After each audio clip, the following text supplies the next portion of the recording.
तहरीक इंसाफ पंजाब के ज़िमनी इलेक्शन में भरपूर हिस्सा लेगी। हल्का बंदियां चैलेंज करने का भी फैसला।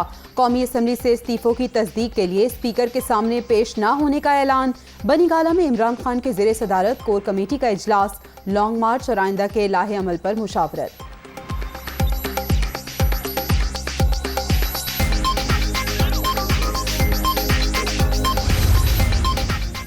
इमरान खान ने अपने लोगों को एमनेस्टी दी। करप्शन के नाम पर लिए गए करोड़ों रुपए के हीरे दुबई में फरोख्त हुए। डायमंड के जरिए करोड़ों रुपए की मनी लॉन्ड्रिंग की गई। अता तारड़ और अज़मा बुखारी की प्रेस कॉन्फ्रेंस।